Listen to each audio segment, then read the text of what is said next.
Abuyani munjani salibonani lonke mule Zimbabwe.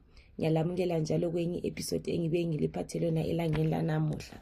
Ithi ngitsho okuphakathi kwenhliziyo yami ngoba kunzima. Sabona macho bengicela ungipostele eyami indaba. Mina nginguMadube, ngihlala eDiaspora. Kodwa indlela engabuya ngayo ngapha inzima. Ithi ngitsho ngoba kuyasinda. I am a registered nurse. Ngafundela i-nursing yami eZimbabwe. Ngaqeda ngathola umsebenzi kwenye ikliniki. Umsebenzi lo ngangungena ngoba nganguthanda kakhulu.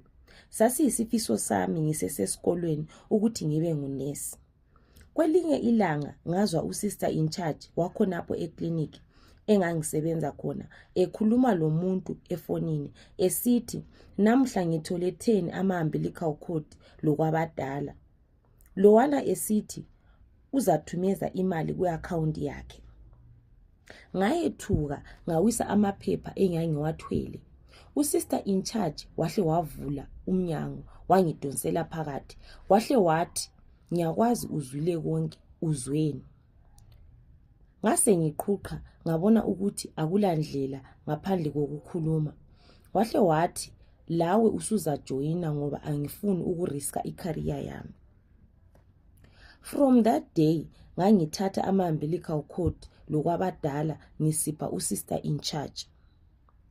Imali yakhona yayiningi kakhulu. Kwathwa enye inyanga yiyo eyayithenga khonokho. Wathi bayakusebenzisa leminye imithi ukuvula inhlanhla lama-businesses. Ngasebenza okweminyaka ethize ngisenza khonokho ngaze ngacina sengilungisisa amaphepha wami ngabuya ngapha eDiaspora.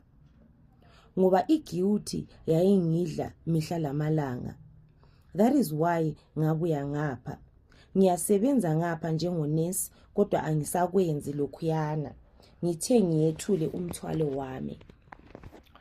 Yiyo ke i-confession esithole kunesi udadewethu. Mina into engiyijabulela ukuthi at least so wayekela khonokho awukuyenza okukuthatha ama-umbilical cord lokwabadala. Obviously laliphambanisa impilo zabantwana.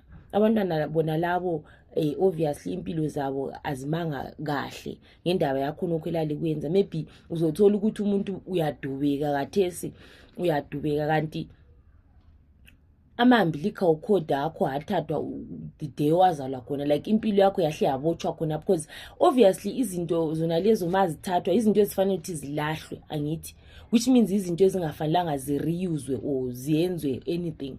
But makuyikuthi inyanga sithatha sihlanganisa le mithi kuthiwa kuvula inhlanhla, which means obviously makuvula inhlanhla yomunye umuntu obviously kuyavala inhlanhla kayena lo umnikazi wama-umbilical cord. Kuvula ama-business. Obviously inhlanhla zakho ziyahle zithathwe khonapho the day yona leyo zalwa. Into embi yona leyo.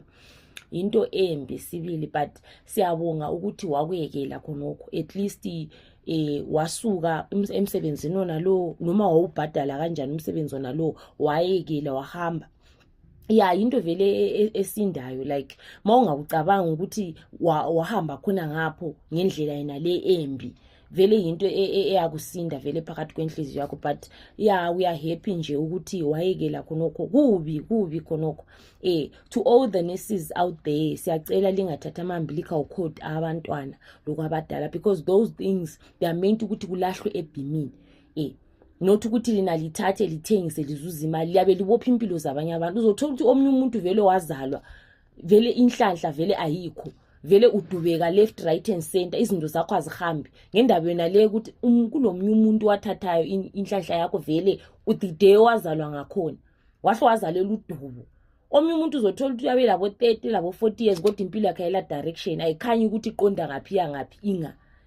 Yabo ngendaba ukuthi kukhona umuntu wathathayo walungisa khonokho akulunganga. So besicela bonesi mali khona abalaleleyo bonesi abayenza umkhubo nalo besicela liwuyekele because labe libophela abanye abantu impilo zabo.